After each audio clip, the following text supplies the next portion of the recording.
Rewriting: How to Do Things with Text by Joseph Harris. This virtual workshop is presented by the University Writing Center of the University of Louisville. In the first installation of the University Writing Center's virtual workshop series on Joseph Harris's rewriting, we outlined 3 key rewriting moves: coming to terms, forwarding, and countering. Our first workshop introduced Harris's concept of coming to terms, and the second presented his notion of forwarding. This final workshop in the series covers Harris's approach to countering the ideas of other writers. Harris defines countering as a practice that requires coming to terms with another text to fairly and usefully note its gaps or limits in the development of your own position. To effectively counter a work, you need to both identify what a text fails to do and be clear about what it achieves. The defining phrases of countering are "on the other hand" and "yes, but," as the move approaches other views in text as partial rather than wrong. As Harris asserts, in countering you bring a different set of interests to bear upon a subject. Look to notice what others have not. Your aim is not to refute what has been said before, to bring the discussion to an end, but to respond to prior views in ways that move the conversation in new directions. In this way, countering can be distinguished from criticizing by its intent to push beyond mere disagreement to open new lines of inquiry. As Harris suggests, all texts have their moments of blindness. Simply to note them is to do little. Countering, on the other hand, uses the problems of a text as springboards for counter-proposals or alternative ideas. Unlike mere criticism, countering is not an attempt to nullify or discredit a text, but to identify its blind spots in a way that allows you to quickly move on to your own proposals. Harris presents 3 ways to develop new lines of thinking in response to the limits of other texts. Arguing the other side, showing the usefulness of a term or idea that a writer has criticized, or noting problems with one that she or he has argued for. Uncovering values, surfacing a word or concept for analysis that a text has left undefined or unexamined. Dissenting, identifying a shared line of thought on an issue in order to note its limits.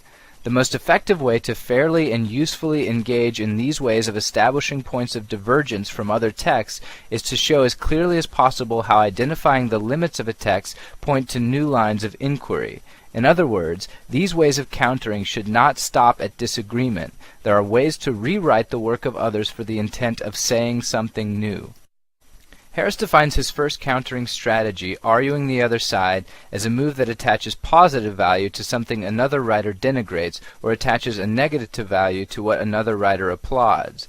Like other countering strategies, the intent of arguing the other side is not simply to cancel out what another writer has to say, but to add to the ways we can think about a subject. To demonstrate how arguing the other side might work in the context of an academic project, let's return to our scenario from the second rewriting workshop, in which we are working on a paper that traces out the impact of the interstate highway on the economy, ecosystem, population, and culture of our hometown. To develop the idea that the highway has contributed to the depression of our town's economy by encouraging travelers to bypass local businesses and by enabling residents to easily commute to larger cities for work, shopping, entertainment, etc., we might situate our proposal in opposition to one of the many arguments that attribute much of the United States' economic prosperity to the transportation of goods and people made easier by the interstate highway system. Arguing the other side of such a position might include following a line of thought that shows how the highway system has contributed to national economic development at the expense of local economies. In this way, arguing the other side doesn't necessarily nullify the claim that national economic development can be linked to the establishment of the interstate system, but rather identifies a blind spot in an argument that fails to account for the highway's impact on local economies. Reversing the notion that the highway system is always economically beneficial can open up new possibilities for thinking about the impact of the highway on our hometown. Another way to counter a text is by uncovering a term of value that, though not stated openly, undergirds the text and influences what it says. Harris asserts that uncovering values is a move to examine what a text or set of texts leaves unmarked or unquestioned, an attempt to highlight the unseen. This approach to countering is based on the premise that all writers participate in and are influenced by their cultures in ways that they can never fully control and may not always be aware of. and so all writing is shaped, at least in part, by the values and attitudes of society. Harris suggests that one way of uncovering the values that drive a text is to ask what it appears to find uninteresting. For instance, a text that counts the ways in which the highway system helps to stimulate the national economy but ignores its effect on local communities betrays an adherence to certain values and attitudes that pervade American society. By asking why a text or approach might fail to consider local economies, you might uncover values such as expansionism, capitalist morality, or industrialism that the text assumes, while leaving alternative issues and values such as localism, sustainability, and moderation unquestioned. In this way, uncovering values can offer you a powerful way of not only countering but also building upon the ideas of another text. Harris asserts that countering becomes even more complex when you go beyond arguing the other side and uncovering values to dissent a view shared by a number of other writers. When dissenting from a shared line of thought, you need to first show that a consensus exists so that you can define your position against it. Harris suggests that one way of defining a shared approach to an issue is to show how a shared line of thought proceeds from one point to the next, to restate the key moves or logic of the argument in your own words, and then offer examples of writers making the same moves. Tracing out a shared line of thought and demonstrating how it appears in several example texts puts you in a position to counter the line of thinking you have defined. Harris provides a kind of template for academic essays to show how dissenting works. When countering through dissension, a writer might say something like this: "Until now, writers on the subject have disagreed on points A, B, and C. However, underlying this disagreement, there is a consensus of views on point D. In this essay, I will show why point D is wrong."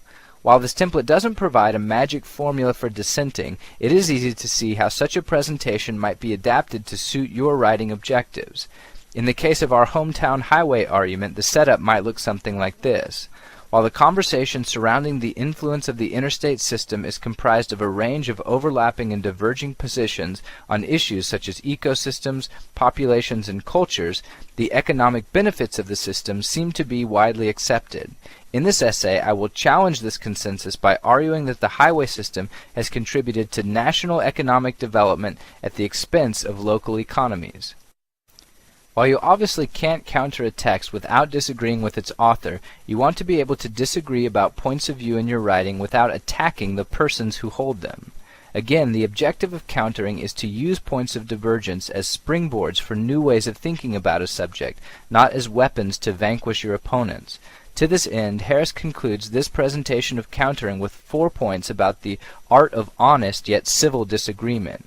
To usefully and fairly counter a text, Harris suggests that you should focus on positions more than phrasings. An unremitting focus on the wording of a text can often seem more hostile than scrupulous. Don't guess at intent. Assume that other writers say what they have to say because they genuinely find certain ideas compelling and useful, and then explain why you don't. Be careful with modifiers. Don't use adjectives and adverbs to do your dirty work. State both the strengths and limits as plainly as you can. Stress what you bring to the discussion. The point of countering is to push knowledge forward. The readers of your text want to know what you have to say about the issue at hand. As this workshop demonstrates, countering involves many of the skills required in the rewriting moves presented in workshops 1 and 2 of this series. Harris asserts that to effectively and fairly counter, you need to be able to represent or come to terms with the project of another writer, to identify keywords and concepts from his or her text, and to suggest its possible uses and strengths so that you can forward the conversation by showing what the text leaves undone or how its terms might serve a different set of aims and interests. This concludes the 3rd segment of the University Writing Center's Rewriting Virtual Workshop series. Be sure to check out additional Writing Center workshops in this series and others at louisville.edu/writing center.